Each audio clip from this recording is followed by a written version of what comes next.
Could you imagine if we try to feed 39,000 people inside this room?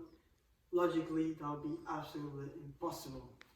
Now, can you imagine if we try to feed 39,000 people across the entire house? Think about it, that will also be impossible. Why? Because 39,000 people is a lot. And 39,000 people is the amount of people who died in car crashes in 2019 in the US. There's a big number.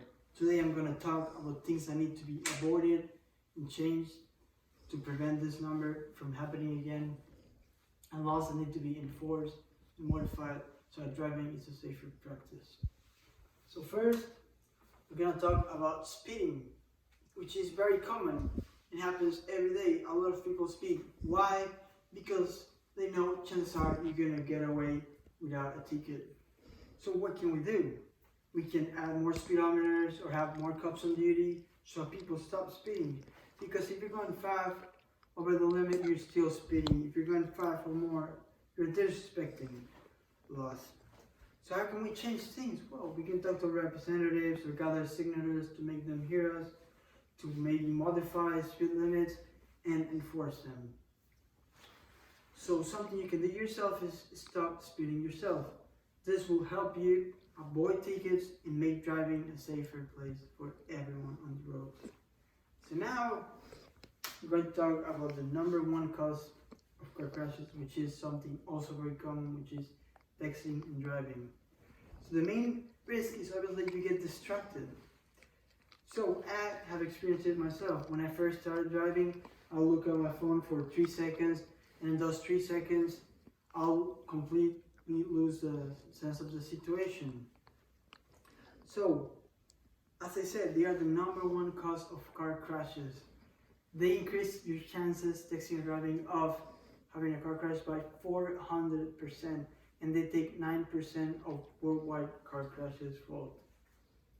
So, how do we stop it?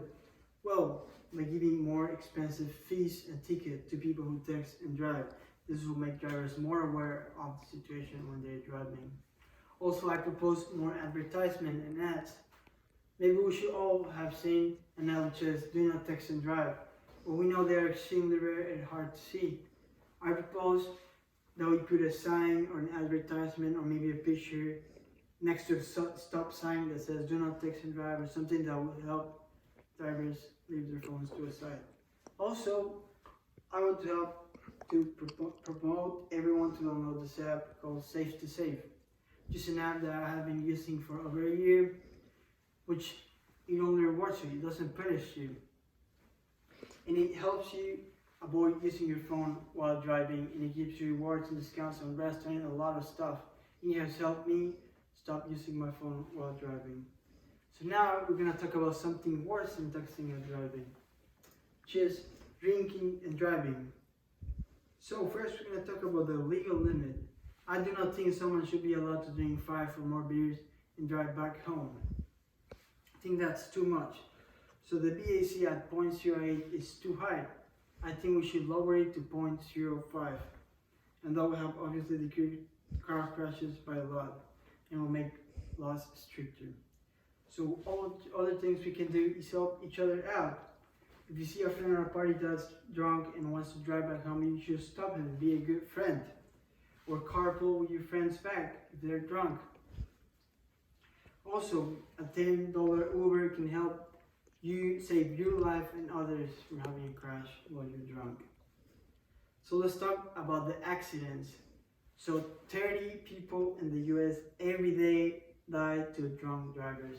That's over 1 person every hour, and that is a lot.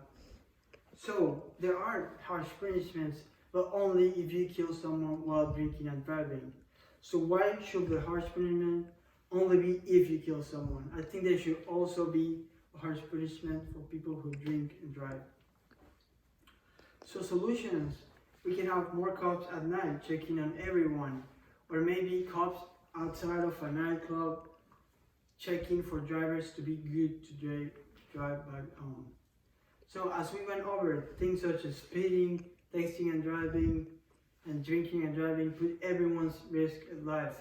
So we need to change things starting by ourselves and following the laws so that driving can be a safer place for us, everyone in our car, and everyone around us on the road. Thank you for your attention and have a nice day.